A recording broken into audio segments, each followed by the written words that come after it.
Hello, everyone, and welcome back to the channel. So, just to continue with the same uh, trend of discussing why I believe that going into business to business sales is probably one of the quickest ways to get yourself to a six-figure salary. I did want to share this post that I saw online. It's an article by Springboard that pretty much goes into the 10 sales jobs you can land without a degree in 2024 by Maria Montine. So this is essentially gonna go more into detail. They have a lot of different industries listed out here, but I want to focus on one specific one, especially if you've seen my previous video, my presentation that I did, kind of explaining and laying out why business to business sales is probably one of the quickest way to get yourself to a six-figure salary without any prior schooling, without any formal education, without any prior experience.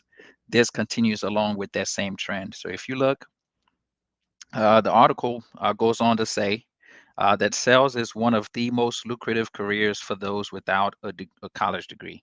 And I fall into that category. I mean, I completed my associate's degree. I was just a few credits short of a bachelor's degree, but I'd already started working in the industry. I took a job while my last semester in college to try to help cover the bills because I had a child on the way. But realizing how much money and the potential that was there, I never did complete college. And this was several years ago. Right now, I make far more money than any of the professors. I mean, anyone else in my family. I mean, it's just ridiculous. And it didn't really take anything specific. It's all just basic skills reiterated to a high degree. But that being said, not having a degree does make it a bit more difficult to land your first sales job. And given that not all sales jobs are equally lucrative, landing a sales job without a degree is especially difficult if you're applying for one of those more coveted positions. That's why they've created this guide below, and they'll tell you about some of the most lucrative and promising sales opportunities and how to land them so that you'll have the resources to launch your career in sales. I mean, it's kind of, and if you're going to college and you want to get your degree, I mean, I'm not telling you not to get a degree. Definitely go ahead and get your education. But for those of us who don't have a degree, who don't have that formal education, or who are maybe in the process of completing their formal education, getting a degree is definitely not required for sales. Like I mentioned in my previous video, I've worked with companies where they profile the top performing sales reps at the company, and they actually came to the conclusion that those who had degrees actually did not perform as well as those of us who did not have college degrees. So, depending on the company and the industry that you're working with, this is a non-factor at all. And if you actually get into my coaching or my training programs, I teach you certain ways to frame and put together your resume, what to say and ask at the interviews, so that you dramatically increase your chance of getting that job because that degree does not mean anything to them. That might be a stepping stone, but uh, especially depending on where you got the degree from. If you're talking about a degree from Stanford or from uh, Princeton or Harvard, that might be different. That might definitely improve your opportunities to get into certain industries. But when it comes to sales, uh, paperwork doesn't really mean much, guys. It doesn't really mean that much. But yep, so nope, you do not need a degree to work in sales. You can get into sales without a college degree, though it does help to have completed relevant courses or certification. So if you do have some coursework under your belt, if you've done some college, they like to see that. That helps, I would say. But again, my latest job, the company that I'm working with right now, I got the job directly from a word of mouth recommendation. I did not apply for this job. I did not interview for this job. I had worked at a previous company in sales. We were crushing it. My coworkers, we all went our separate ways. Ended up working with one of my coworkers, and they got approached to come work for this company that I'm currently at now. And they pretty much threw my name in the hat. And because my name was in the hat, they asked me to show up to the building. Um, it was supposed to be an interview, but literally was not an interview. Once I showed up to the building, it was a lot of people I knew there. They kind of showed me what the process was. I had recognized a couple of the faces there. They knew me from having worked in the industry previously. They pretty much just asked me, "Do you like it? Are you ready to go? When can you start?" That was the end of the story. There was no interview process. It's not complicated at all. Now, I'm not saying that's what's going to happen for you, but just goes to show in this industry, it doesn't really, it goes by if you can do the job, if you have a track record, if you have the reputation. And my first job, I didn't have a degree, didn't have any experience. I was able to get my foot in the door. And by getting my foot in the door, proving myself, that opened up many more opportunities for me. I remember at one point, uh, I think if you remember from that story I told you previously, one of our companies that we were working for, the company shut down for for the location that we're in. So I ended up getting another job with a different company the same day with a $10,000 pay raise to my salary, and they pulled me into the office and asked me, "Hey, we know you were working previously, and we know how you perform. If you know anybody else that you want to bring with you or anybody else that you want to work at this company, just write their name down." They asked me to make a list of 10 people. They literally hired everyone I put on the list just because I put them on that list, um, and gave them an opportunity. Not all of them turned out great, but uh, yeah, it's definitely a lot of ways to get into this industry. So having a degree is really the last thing to pay attention to. Once you get your foot in the door with that first job, build your way up, prove yourself, gain some experience, make a name for yourself, then it becomes really easy to leverage that into much better positions, into higher paying, easier jobs, and you pretty much never go without. So here, continuing with the article, it says the best sales jobs that you can land without a degree. There are plenty of options for people looking to make a career in sales without a degree. Here are some of the best sales jobs you can land without a college education. So B2B sales is the first thing that they mention in this article. And that's pretty much the focus of what I teach as far as on this channel. And if you join my coaching programs, if you join our inner circle, we all focus on B2B sales because that's where I feel there are a lot more opportunities.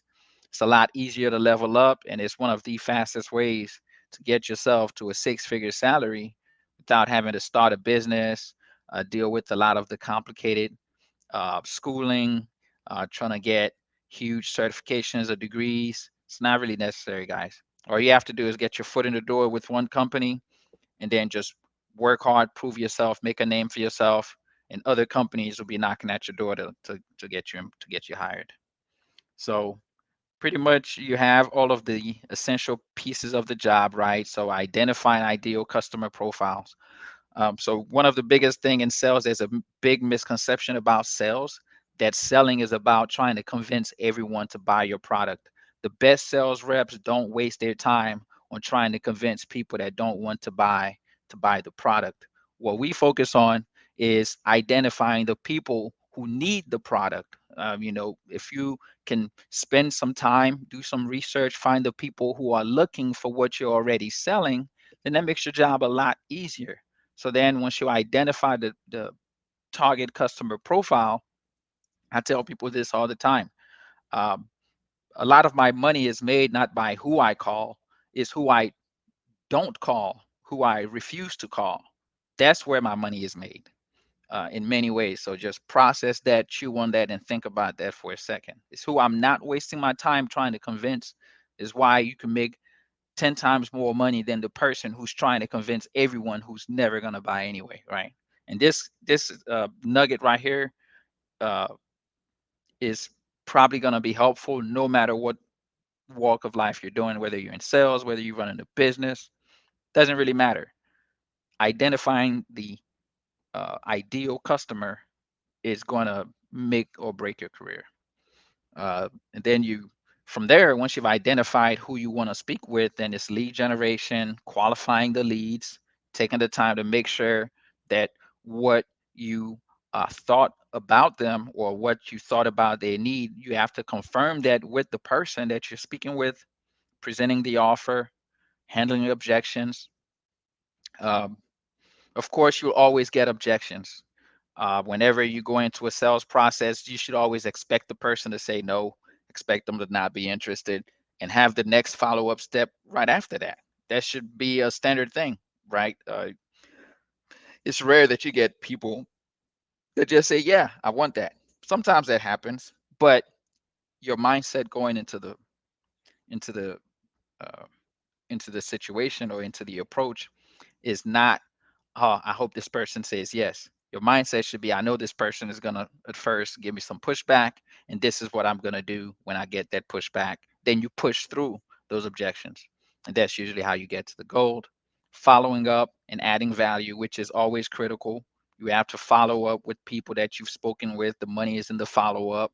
Rarely ever do they just sign up immediately. Once you follow up with them, you get more conversions that way. So being very diligent, and I have a lot of people that I've worked with for years. They're not the most diligent with follow up, but just being diligent with your follow up and adding value with each and every follow up that you do, not just follow up, hey, are you interested now? No, sorry, I'll come back later. No, you have to add some kind of value. Well, look, we're doing a certain promotion now. Hey, I remember you mentioned this problem. We have a new way to address that problem for you, right? Always have to be coming up with something different for a reason why I'm following up with you. I know you said this last week, but this has changed. And I think you might, this might make it even a better deal for you to jump on it now, right? Closing the deal, which is super critical. Uh, Onboarding customers and clients. And personally, I don't do that part. My job, I don't do onboarding. I mean, I close the deal, I get the basic information, I pass it over to the onboarding team. One of the things I love about B2B sales is most of these companies, at least most of the ones that I've worked for, it's not my job. I signed them up, I set the expectations, I took really good notes so the onboarding team would know how to onboard this customer. But it's not my job to do all of to do all of that and to get them set up. And then nurturing relationships, usually following up, depending on the company that you're working for, you do get the opportunity to go back into previous customers and sell them more services, or to get them to add other locations, or maybe get them to refer some of their friends, colleagues to your service. So nurturing those relationships could lead into even more opportunities for revenue down the line. So business to business sales is the selling of products or services to other businesses. And this is the beauty of this. Businesses have money to spend. Businesses are successful. Businesses are professional. You're not calling random people's cell phones. I mean, sometimes I do call cell phone numbers, but for the most part, you're calling into a business that should be open, that should be willing to talk, and that's looking to make money. So if you provide a solution that's either going to save them money or make them more money, they'll probably make some time to hear you out, because I mean that's why they got into business. And a lot of business owners know that there's always something out there that they don't know, or they're willing to learn new things, especially if you target newer businesses, which is one of the secret strategies that I can, I can go on about this for a long time. But newer businesses are willing to learn. They're really good target practice to practice your approach and your methods. Now, newer businesses may not have as much money as more established businesses, but 9 times out of 10, they took out a loan. So they've spent a ton of money opening the establishment, getting the building, getting their signs, getting their inventory in together. So they have money to spend, and now they need to make that money back. So if you have a solution that can help them make that money back, it's a easy foot in the door for a B2B sales rep. So it's a higher level than selling to consumers. Personally, I think it's easier because also, like I mentioned previously, with business to business, they get a tax write-off for investing into their business. So every company I've worked with that does B2B sales, hey, if all else fails and this person is on the edge of, well, I don't know, I want it, but I don't really want it, I'm not sure. Hey, look, at the end of the day, it's a tax write off. Okay. You buy our service, you buy our product. best case scenario, it works. It doubles your revenue, increases your income, saves you thousands of dollars a year, saves you 15, 20 hours of labor over the next, every single month, whatever the case that may be. But let's say it doesn't work. At least you get a tax write-off for purchasing the service anyway. So, what do you say? And oddly enough, that works sometimes. It doesn't work all the time, but it works more often than you would think. So these people, they have to let off the money. So all you're doing is pretty much taking the money. It's a very great opportunity. Uh, so roles and responsibilities, right? Job of a B2B sales rep can be broken down into three main parts: prospecting, selling, and closing. And guys, when you first get started, initially with your foot in the door, the best foot in the door strategy is the SDR position, sales development. And typically, you're not even doing any of the closing or selling for the most part. All your job is to do is prospecting, presenting the offer, scheduling a time, and the company will have experienced closers closing these deals for you. That's what I did my first couple of years in the industry. I wasn't even closing. I have coworkers I've worked with for 4 or 5 years now who all they've done is just prospecting and present and prospecting, scheduling, and pushing it to the next person, and they're making six figures. So, right? So it's crazy. But so you don't even necessarily always have to sell or close. You can just be prospecting, scheduling appointments, and passing it on to the next person, and you can generate tons of revenue. I mean, it's a lot harder to make six figures in that role, but I know a lot of people who do, and you get really close. Even as a SDR, we were making 70, 80, 90K. It's very doable as a SDR, just scheduling appointments and prospecting. So these steps involve identifying the potential clients, reaching out to them, presenting their products, finalizing a sale. B2B sales representatives' job is to convince the company that their product or service will help them accomplish their goals by helping them increase productivity, reach more customers, or lower costs through automation. Exactly. Either you want to be more productive, you want to get more customers, make money, you want to lower your costs. There's only so many things a business wants or needs, and all businesses want or need these things. All you have to do is convince them that not even that they should go with your service.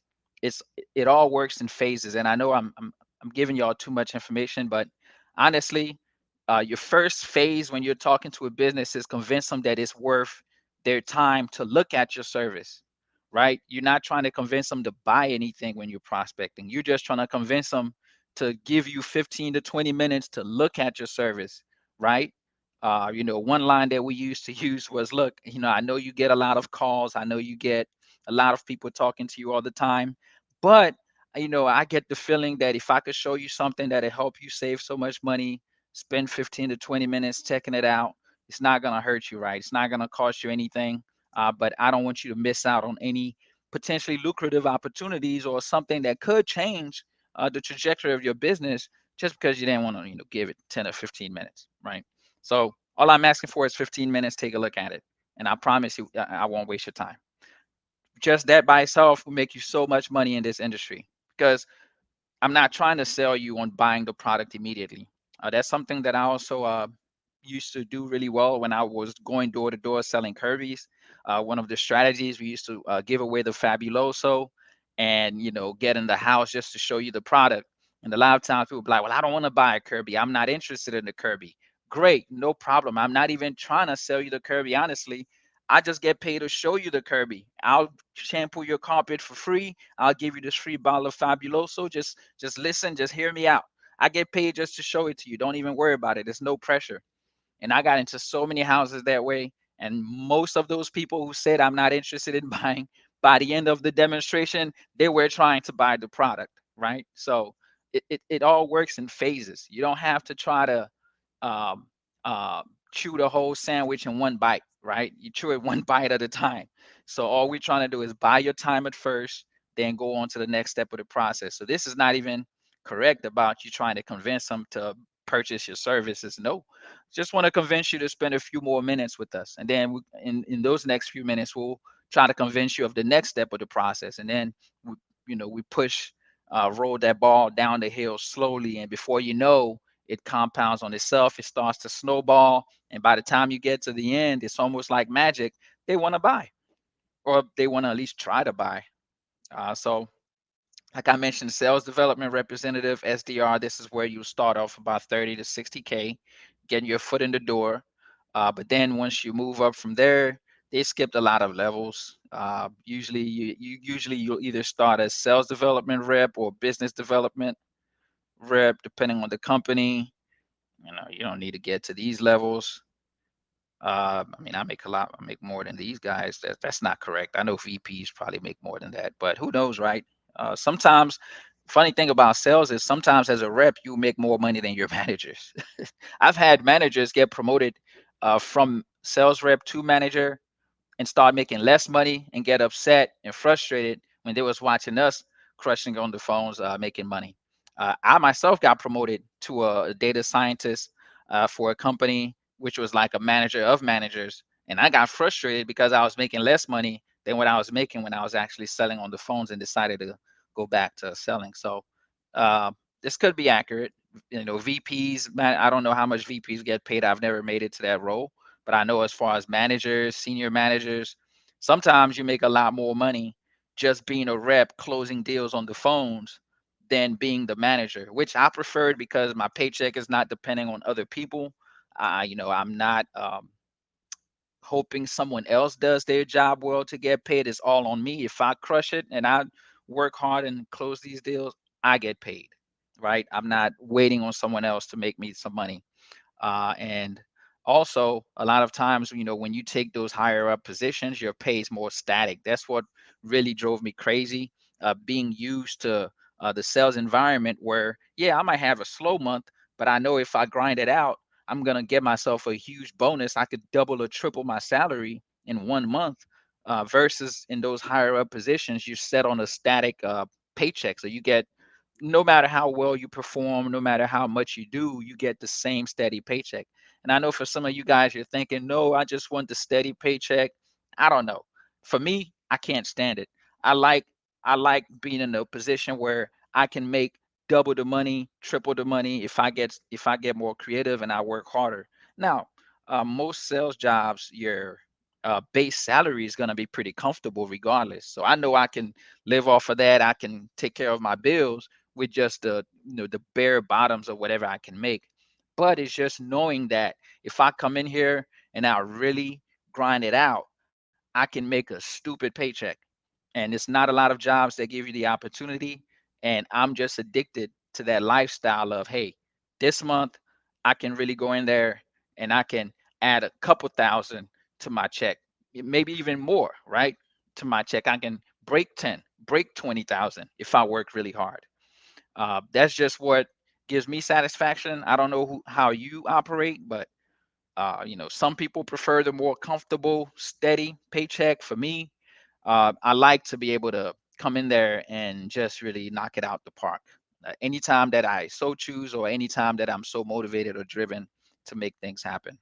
And general requirements is, yeah, most of this time they'll train you right on the segments or the business that you're selling to. Depending on the company you work for, they'll have certain segments that they want you to sell to, and they will teach you on, you become an expert on that business. You can't sell to a business if you can't speak their language. So once you're able to speak to a business's language, understand their situation, get pretty familiar with their lingo, have some reference experiences so they feel comfortable talking to you, sharing their problems with you, that opens up the door. So always getting that expertise towards who you're selling to is going to be one of the biggest things as well.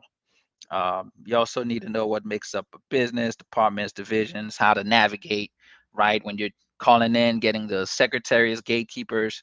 One tactic that we used to use was you get an office secretary or gatekeeper, and you would throw out a highly super technical term that she has no idea what that means. So she's going to get someone higher up in the company that knows what that means. I probably 9 times out of 10, I may not even know what I'm saying, but I know that it's so technical. You don't know what I'm saying either. So you're going to get me somebody that might know what I'm saying. And typically that's the person who can make decisions. But it's so much more to this. I cover a lot of the ins and outs in terms of the psychology, different strategies and methods. and I'm hoping you can just pick it up as I'm talking. There's a lot of expertise, knowledge, but it's all really basic stuff. And then it's all things that you can work out through experience and iterations. And then when you work around some really good coworkers, you're gonna pick up what they're doing, and that'll make you better as well over time. But I think that's it. I'm about to get out of here for this video. Just wanted to go over for some of you guys that don't believe that you can get to a six-figure salary without being a doctor, lawyer, without getting a crazy degree, even without getting any certifications. As far as a lot of people want to go the blue collar route. And personally, I like to be in a nice office with AC, right? All clean, with a computer. I could make my own schedule. Everything is nice and smells fresh. I don't want to be out there in the sun getting beat up on a roof or in someone's bathroom doing some plumbing work. No, I'm good on that. Even though those are opportunities to make six figures as well, and you pretty much get a lot of the same benefits as this, but in my humble estimation, working a B2B sales job, you get the same uh, career benefits, the same pay, if not better pay, the same upwards mobility. You learn a skill that makes you valuable to any company on earth. And you get to do it in the comfort of your home, right? Or in the comfort of a really nice office building with a really nice desk, right? With really nice amenities. So I just think that's better. But you let me know in the comments. Please subscribe. If you like the video, definitely check out my membership group. I got a free gift that I'm giving away.